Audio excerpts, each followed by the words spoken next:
Biblias, Colosenses,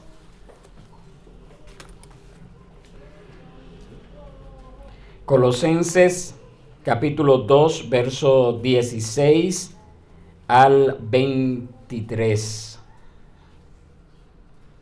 El tema del mensaje en esta mañana: no seamos intimidados por la falsa religiosidad. No seamos intimidados por la falsa religiosidad. Colosenses capítulo 2, versos 16 al 23. Nos dice así la palabra del Señor. Por tanto, que nadie se constituya en juez de ustedes con respecto a comida o bebida, o en cuanto a día de fiesta, o luna nueva, o día de reposo, cosas que solo son sombra de lo que ha de venir, pero el cuerpo pertenece a Cristo. Nadie los defraude de su premio, deleitándose en la humillación de sí mismo y en la adoración de los ángeles, basándose en las visiones que ha visto, envanecido sin causa por su mente carnal, pero no haciéndose a la cabeza, de la cual todo el cuerpo, nutrido y unido por las coyunturas y ligamentos, crece con un crecimiento que es de Dios. Si ustedes han muerto con Cristo a los principios elementales del mundo, ¿por qué, como si aún vivieran en el mundo, se someten a preceptos tales como no manipules, no gustes, no toques, todos los cuales se refieren a cosas destinadas a perecer con el uso, según los preceptos y enseñanzas de los hombres? Tales cosas tienen a la verdad la apariencia de sabiduría en una religión humana, en la humillación de sí mismo y en el trato severo del cuerpo, pero carecen de valor alguno contra los apetitos de la carne. Amén. Dios bendiga su palabra. Pueden sentarse, mis hermanos. No seamos intimidados por la falsa religiosidad. Hoy en día, mis hermanos, con esa avanzada capacidad de difusión de los medios, nosotros nos vemos asaltados por la falsa enseñanza en una proporción sin precedentes. Por todos lados, de manera manifiesta o implícita, se niega la suficiencia de Jesucristo. Que Jesucristo es lo suficiente para ser salvo. Eso se niega. La falsa filosofía se ha infiltrado en la iglesia disfrazada de psicología, la cual se considera con demasiada frecuencia como un complemento necesario de la palabra de Dios. No, tú necesitas la palabra, pero necesitas esta otra cosa. Hermanos, muchos se inclinan también por el misticismo, alegando recibir visiones de revelaciones no bíblicas. Otros son legalistas, equiparando la santidad con la observancia de una serie de rituales culturales. Eso abunda mucho en nuestro entorno. Otros optan por practicar el ascetismo, argumentando de que la pobreza o la privación física son el camino a la santidad. Y con frecuencia los pastores, ancianos y otros líderes de la iglesia, que tienen a su cargo la responsabilidad de advertir a la iglesia acerca del peligro de estas falsas enseñanzas, con frecuencia, lamentablemente, son los mismos que proclaman semejantes errores. Tristemente decirlo, pero es así. Cuando nosotros leemos esta porción en las Escrituras, nos damos cuenta que la iglesia en Colosas enfrentaba el peligro de la intimidación espiritual. Los falsos maestros que pululaban en aquel entonces les decían a los colosenses que que Jesucristo no era suficiente y que necesitaban algo más. Y estas personas creían estar, esos falsos maestros, creían estar en un nivel superior de conocimiento espiritual y conocer los secretos de la iluminación espiritual. Esa verdad ocultaba precisamente lo que la palabra de Dios ya había enseñado. Lo que la palabra de Dios nos enseña, de que Jesucristo es completo, que nosotros no necesitamos añadir nada más para recibir o participar de los beneficios que nos ha dado esa vida y muerte de nuestro Señor y Salvador Jesucristo. Y esos herejes que habitaban en aquel entonces formaron un grupo élite, un grupo que menospreciaba a los, entre comillas, no iluminados, a los ingenuos cristianos. Incluso llegaron en ese momento a engañar a algunos, apartándolos de la fe, esa fe exclusiva que solamente debemos de tener en nuestro Señor Jesucristo. Ese elemento adicional que ofrecían los falsos maestros consistían en un sincretismo, es decir, una combinación de filosofía pagana, legalismo, misticismo y ascetismo. Y todo eso es una de las razones por la que el apóstol Pablo se movió a escribir esta carta, que nos quedó también para nosotros como una advertencia. La razón por la que el apóstol escribió esta carta era para refutar esas enseñanzas que abundaban en aquel entonces, pero que en nuestros tiempos no han dejado de traer ese veneno mortal sobre las almas incautas que están buscando la verdad y muchas veces se dejan arrastrar por estas nuevas, entre comillas, revelaciones, falso misticismo, o una forma, o presentándola como una forma, estas filosofías como una forma de estar más cerca de Cristo, cuando, como les dije hace un par de semanas atrás, estos movimientos lo que hacen es alejarlo más de Cristo. El apóstol Pablo le dice: ustedes tienen a Cristo, ustedes están completos en Cristo, y si ustedes tienen a Cristo, Él es suficiente. Ustedes no deberían de sentirse intimidados por esos falsos maestros. Nosotros eso precisamente lo vemos, ese refuerzo que utiliza el apóstol Pablo en estos versos, desde el verso 8, que ya lo hemos visto en otros mensajes, hasta el verso 23, que es el que estamos viendo en esta mañana. En los versículos 8 al 10 él ha confrontado la filosofía. En los versículos 11 al 15 él ha presentado la suficiencia de Cristo. Ustedes están completos en Cristo. Y ahora entonces él prosigue su refutación de esa herejía enfrentando tres cosas.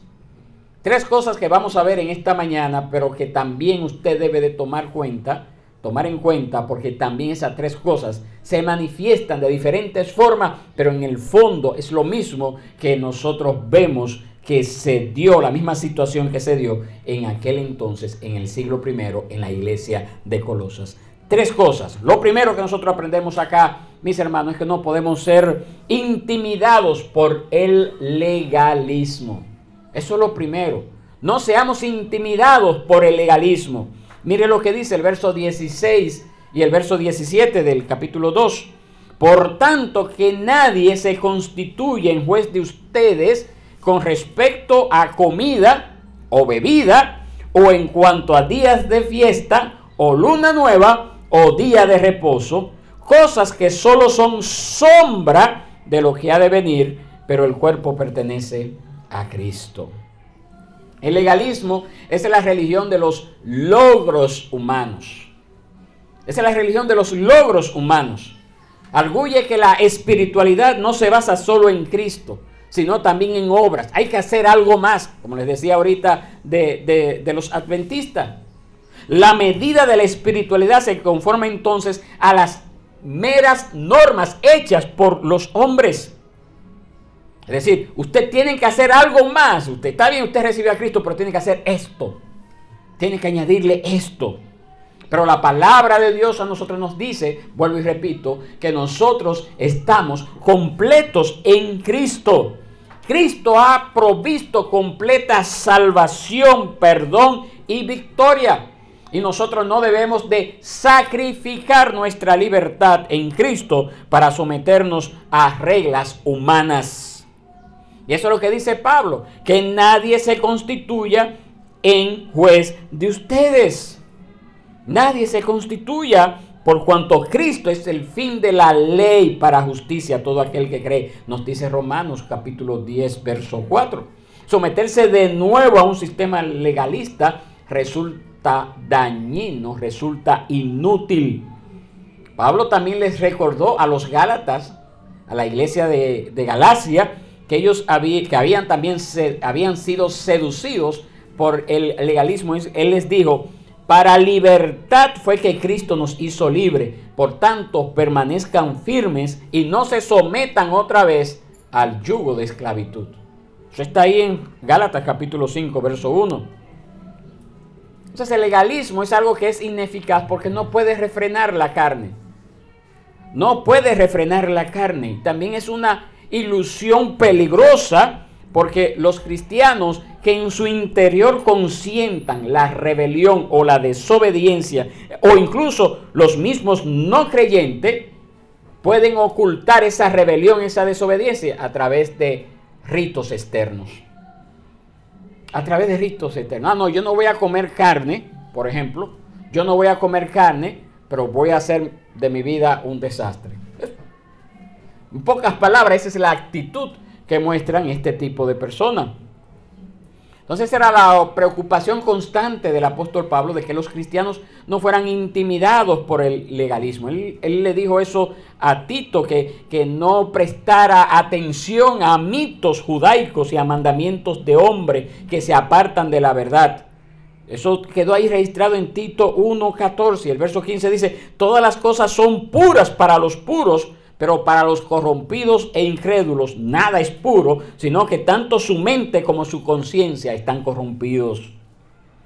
También hay otros pasajes bíblicos que hablan de la libertad cristiana, y la única razón legítima, como nosotros leemos en Romanos capítulo 14, 15, también Primera de Corintios 8 al 10. La única razón para yo restringir esa libertad que tengo en Cristo es si yo voy a ser piedra de tropiezo al hermano que es más débil, Es la única razón. Eso es lo que decía el apóstol Pablo. Mire, si por yo comer carne voy a hacer caer a mi hermano, mejor no como carne jamás. Eso está ahí en Romanos. Usted lo puede leer. Entonces esa es la única razón en la que yo me puedo restringir. Si yo hago algo que puedo ser ocasión de caer a un hermano, porque ese hermano es débil en la fe, entonces mejor me abstengo de hacerlo.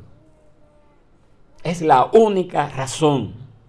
Pero aquí nosotros vemos que los falsos maestros les decían a la iglesia en Colosas que no era suficiente tener a Cristo, sino que necesitaban observar la ley ceremonial judía. Y es muy probable que sus prohibiciones en comida o bebidas, como leemos acá en este verso, se basara precisamente en las leyes de dietas del Antiguo Testamento, que está, por lo menos hay un capítulo que nos habla en detalle de eso, que es Levítico 11. Es lo mismo, mis hermanos, que ocurría allá, pero que lamentablemente en nuestros tiempos, estos legalistas modernos no lo ven en estos pasajes bíblicos. Esas leyes dietéticas de abstenerse de comer ciertos tipos de carnes y alimentos fueron dadas a Israel como una marca distintiva del pueblo de Dios y para evitar que se entremezclaran con las naciones circunvecinas. En aquel entonces una nación en medio del desierto era saludable que, por ejemplo, se absteniera de comer cerdo, que se abstuviera de comer mariscos, principalmente por la gran incidencia de alergias que provocan los mariscos.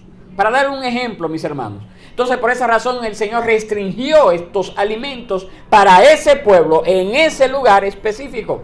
Venido Cristo, ya todas esas leyes dietéticas que sí están en el Antiguo Testamento han sido abolidas, han quedado atrás. Y por esa razón el apóstol Pablo le dijo a la iglesia en Roma que el reino de Dios no es comida ni bebida, sino justicia, gozo, paz en el Espíritu Santo. Ese es el reino de Dios. Entonces, ese hecho, mis hermanos, de que estas leyes dietéticas ya quedaron abolidas, nosotros la podemos ver cuando Pedro recibió una visión antes de ser mandado a predicar en Hechos 10. En Hechos 10, 9 al 16, cuando él recibió una visión de unos animales que descendían en un manto lleno de todo tipo de animales impuros. Y oyó una voz que le decía, Pedro, mata y come. Y él decía, no, Señor, porque ninguna cosa inmunda jamás he comido.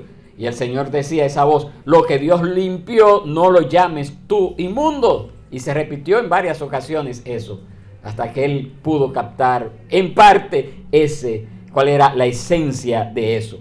Pero eso también fue ratificado de manera formal en el pasaje que leímos al inicio de nuestra reunión en esta mañana, en Hechos capítulo 15, verso 28 al 29 específicamente. Solamente queda una prohibición vigente ahí. ¿Cuál es? Bueno, abstenernos de comer carne y de ahogado. Es lo único. Es lo único.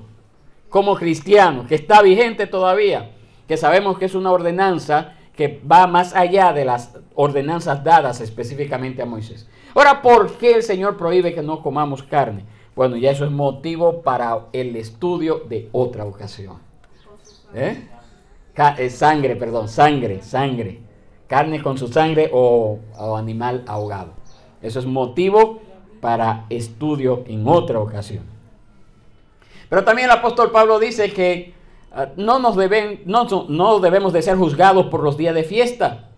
¿Cuáles eran esos días de fiesta? Eran esos días que formaban parte del calendario judío, de esas fiestas solemnes como la Pascua, el Pentecostés, la fiesta de los tabernáculos. Levítico 23 nos habla acerca de eso. También se ofrecían sacrificios durante la luna nueva, que correspondía porque los meses judíos se manejaban por el calendario calendario lunar, y correspondía a esas actividades de luna nueva al primer día del mes.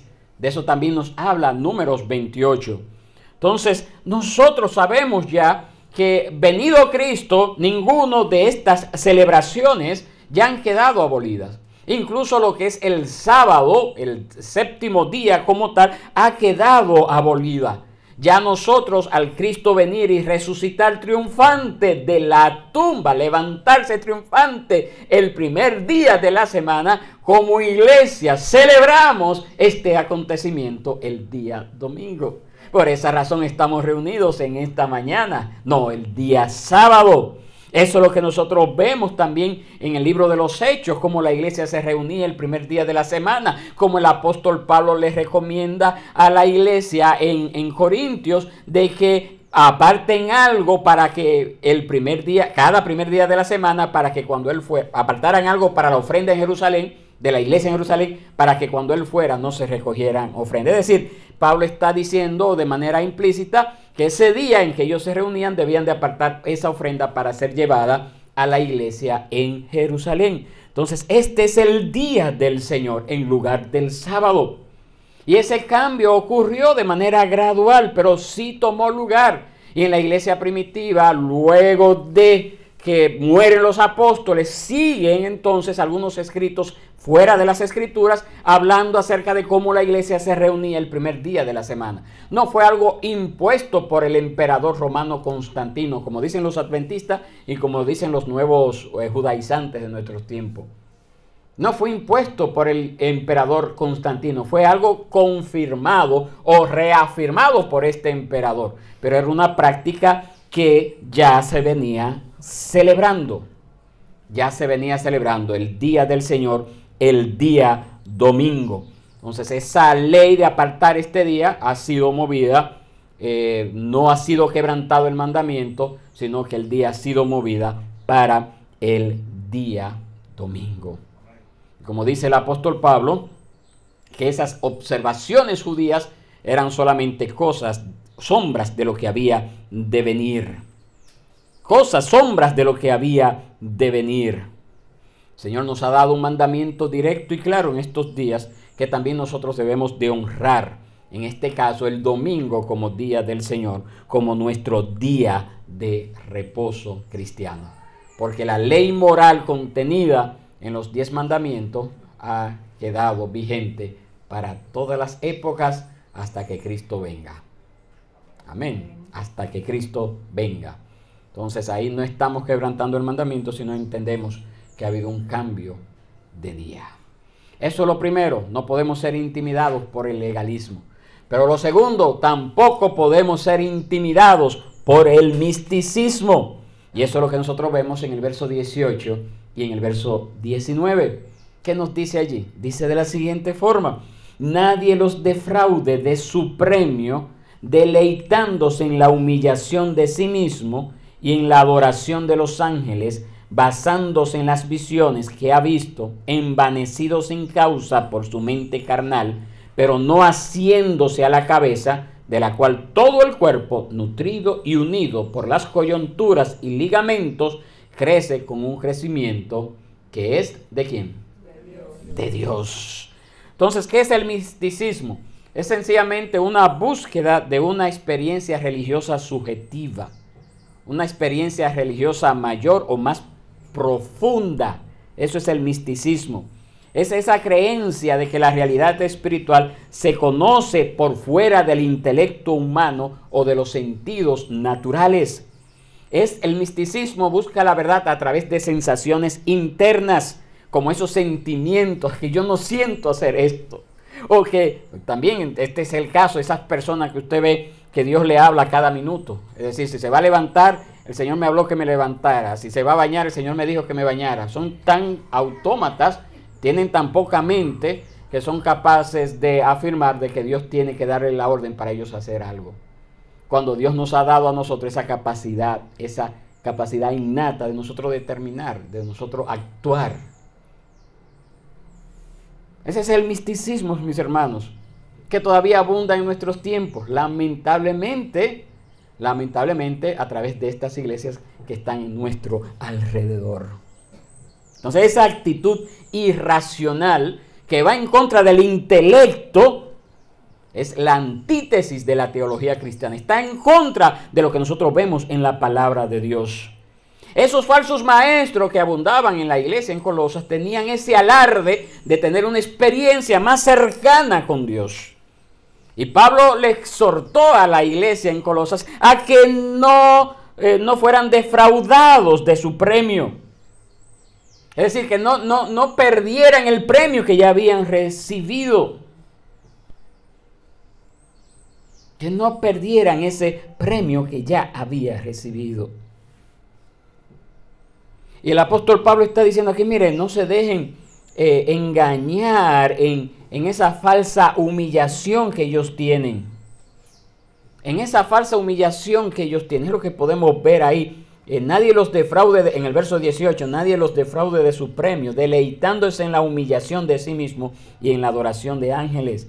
Esa supuesta humildad que estos místicos decían tener era totalmente contraria. No era humildad, era un orgullo, un orgullo cubierto, un orgullo encubierto que se hacía pasar como si fueran personas humildes. Pero no solamente estos falsos maestros padecían de esta falsa humildad, sino que también, como nosotros podemos ver allí, practicaban la adoración de los ángeles. La adoración de los ángeles lo practicaban. Ahora en nuestros tiempos, ¿qué personaje místico también se puede manifestar fuera del movimiento pentecostal? El movimiento carismático en la iglesia católica. Adorando, ¿verdad?, a sus ángeles, a sus santos, a sus vírgenes. Y eso es una herejía que se había difundido en aquel entonces como una plaga en toda esa región. Y por siglos se mantuvo hasta que se oficializó el cristianismo y comenzaron a darle rienda suelta a que todo el mundo entrara sin poner condiciones, ¿verdad?, de una evidencia pública de haberse arrepentido. Y entonces esa iglesia que se había mantenido pura en medio de la persecución fue decayendo hasta manifestarse en lo que nosotros conocemos en nuestros tiempos como la Iglesia Católica Romana. Pero aquí nos dice que debemos de ser cuidadosos. Debemos de ser cuidadosos de esa falsa adoración de ídolos, como es el culto aquí específicamente a los ángeles. Pero también nosotros sabemos que cuando Jesús fue tentado en el desierto durante ese tiempo previo a su preparación para lanzarse al ministerio, que fue tentado por Satanás, en una ocasión el Señor le dice a Satanás lo que la palabra de Dios presenta desde sus inicios: al Señor tu Dios adorarás y a Él solo servirás. Pero también tenemos el caso del apóstol Juan. No sé si usted lo ha leído en Apocalipsis. Cuando el apóstol Juan recibe la revelación de un ángel, dice que él cayó para adorar al ángel y el ángel le dijo: mira, no lo hagas. Yo soy consiervo tuyo y de tus hermanos que poseen el testimonio de Jesús. Adora a Dios. Pero la Iglesia Católica Romana no ha aprendido esa lección. Y ustedes ven que cuando se presentan delante del Papa, besan sus manos, sus pies, se ponen, cuando son ordenados al sacerdocio o al obispado, tienen que ponerse boca abajo delante del oficiante, del obispo o de la persona que oficia en ese momento. No han aprendido eso, mis hermanos. Ese mandamiento claro en las Escrituras, que no debemos de adorar a ningún ser creado, sino solamente a Dios. Solamente a Dios. Y además, aparte de que estos falsos maestros en ese momento practicaban la adoración a los ángeles, ellos también declaraban haber recibido visiones. Como muchos herejes y falsos cultos a lo largo de los siglos, pretendían apoyar sus aberrantes enseñanzas en visiones que alegaban haber recibido. Y precisamente muchos de los grandes excesos que nosotros vemos en el movimiento carismático de nuestros días se derivan de esas mismas visiones que dicen tener. Ya nosotros sabemos por la palabra que no hay necesidad de revelaciones nuevas, porque ya tenemos la palabra completa, ya tenemos la palabra profética más segura. Ahora nos corresponde a nosotros prestar atención a ella, a esa palabra que nos ha sido dada. Entonces el apóstol Pablo nos alerta también a nosotros a no sentirnos intimidados por esas falsas declaraciones de esos falsos maestros. Como dice el apóstol Pablo, estas personas estaban envanecidas sin causa por su mente carnal. El crecimiento espiritual solamente podemos lograrlo a través de nuestra unión con Cristo.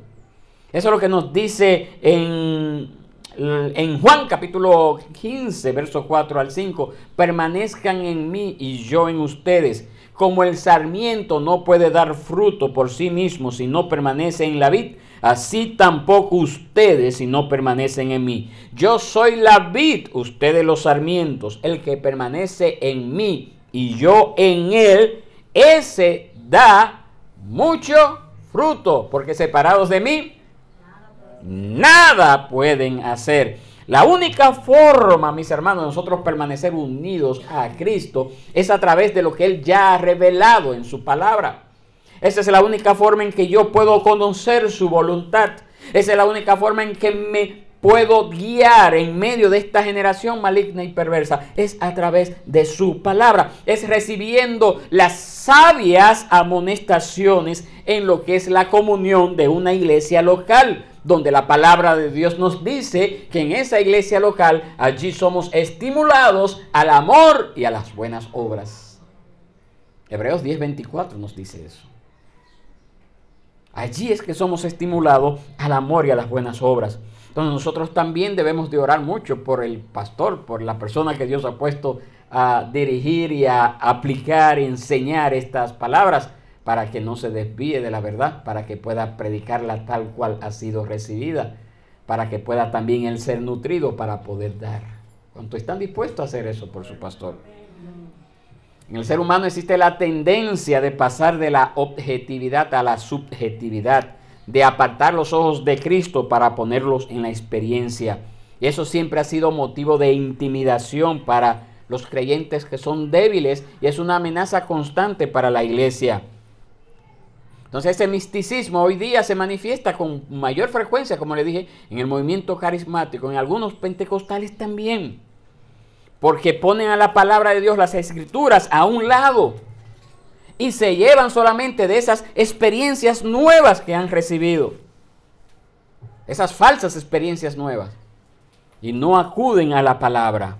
Entonces nosotros, al igual que esta iglesia en Colosas, no debemos sentirnos intimidados por quienes añaden otros requisitos aparte del conocimiento de Cristo y su palabra en la búsqueda de la madurez espiritual. Cristo es todo suficiente, mis hermanos. Como dice 2 de Pedro 1:3, pues su divino poder nos ha concedido todo cuanto concierne a la vida y la piedad, mediante el verdadero conocimiento de aquel que nos llamó por su gloria y excelencia. En Cristo estamos completos. En su revelación, su palabra, conocemos su voluntad. Número 3, mis hermanos, no seamos intimidados por el ascetismo. Eso está ahí en los versos 20 al 23. ¿Qué es un asceta? Un asceta es una persona cuya vida exhibe una estricta negación a sí mismo. Los herejes que trataban de desviar a la iglesia en Colosas, además de practicar el legalismo y el misticismo, también procuraban alcanzar la justicia mediante la negación a sí mismo. Durante siglos, no solamente ahora ni en aquel siglo primero, durante siglos la iglesia ha sido intimidada por quienes defienden, por ejemplo, la pobreza como un medio para alcanzar la espiritualidad. Y vale la pena recordar que el dinero en sí no es pecado. Lo que es pecado es el amor al dinero. Eso es lo que nos dice 1 Timoteo 6:10. El dinero en sí no es pecado. El amor al dinero sí es pecado. Nosotros leemos en el Antiguo Testamento específicamente que algunos de los grandes siervos de Dios fueron personas ricas. Ahí tenemos el caso de Abraham, tenemos el caso de Job, tenemos el caso de Salomón. Eran ricos en demasía, si se puede decir así. Entonces, Pablo dice acá, ustedes han muerto con Cristo a los principios elementales del mundo. ¿Por qué, como si aún vivieran en el mundo, se someten a preceptos tales como no manipules, no gustes, no toques? ¿Por qué quieren volver a eso? Todo aquel que ha sido liberado en Cristo ha sido precisamente liberado de todo tipo de norma humana cuyo propósito es promover una falsa espiritualidad, como decíamos ahorita en el caso de la misma Iglesia Católica Romana, cuando le dicen, no, usted no puede comer el Jueves Santo ni el Viernes Santo, no puede comer esto. ¿Dónde la Biblia dice eso? ¿Dónde lo dice? Y Pablo dice aquí que practicar el ascetismo equivale a adoptar un sistema religioso del mundo que se basa en rudimentos, que se basa en costumbres de hombre, que se basan en tradiciones de hombre. Esa idea que había en aquel entonces, pero que también ha sido arrastrada hasta nuestros tiempos, de que el cuerpo era malo, había abierto paso en aquel entonces y luego en los siglos siguientes a que dentro del movimiento cristiano se levantaran ascetas, personas que, por ejemplo, teníamos el caso de un señor llamado Simeón Estilista en el año 390, que él pasó los últimos 36 años de su vida encima de un pedestal de 15 metros. Ese hombre pensó de manera equivocada que el camino hacia la espiritualidad consistía en maltratar su cuerpo y aislarse del mundo. Incluso Martín Lutero, el padre de la Reforma, antes de constituirse en el gran reformador, pasaba grandes horas del día infligiéndose castigos al cuerpo. Eso también es promovido por la Iglesia Católica Romana. Es posible que Dios llame a alguien a una vida de autonegación, un misionero que se va a una región remota de una parte del mundo y allá tiene que verse limitado a las costumbres de ese pueblo y abstenerse de muchas cosas que quizás podía hacer en su vida, en su pueblo de donde salió. Eso sí está bien, mis hermanos, pero el ascetismo resulta inútil cuando lo hacemos con el objetivo de tratar de alcanzar algún beneficio extra de parte de Dios. Y eso es precisamente lo que se da entonces en el catolicismo romano con esos monjes que ustedes ven, o esos monjes hasta monjas que también no hablan, se van y se encierran en un lugar, o los sacerdotes de las órdenes religiosas que prometen, ¿cómo se le dice? Obediencia, castidad y pobreza. Cosa que la palabra de Dios no dice nada al respecto. Entonces, someterse a las enseñanzas de los hombres, como dice Pablo acá, carece de completo valor espiritual. El ascetismo, es decir, abstenerse de cosas que Dios no ha mandado a abstenerse, puede lograr que una persona se vea espiritual. Se vea espiritual, porque en apariencia se ve como una persona humilde, se ve como una persona pobre, pero eso solamente sirve para complacer a la carne. Resulta inútil tratar de parecerse más santo que los demás. Eso fue lo que Jesús exhortó nos exhortó también a nosotros, pero también a los discípulos en aquel entonces. Cuando ustedes ayunen, ¿qué dijo Jesús? No pongan cara triste como los hipócritas, porque ellos desfiguran su rostro para mostrar a los hombres que están ayunando. En verdad les digo que ya han recibido su recompensa. Pero tú cuando ayunes, unge tu cabeza y lava tu rostro, para no hacer ver a los hombres que ayunas, sino a tu Padre que está en secreto, y tu Padre que ve en lo secreto, ¿qué va a hacer? Te recompensará en público. Eso está ahí Mateo 6, 16 al 18. Mis hermanos, esa vida de tratar de aparentar con acciones, con modalismos, o abstenerse de hacer ciertas cosas para ser vistos por los hombres, traen completamente el desagrado de Dios. Nosotros somos llamados a cuidarnos de esto, a cuidarnos de no practicarlo, pero también a tratar de no enseñarlo.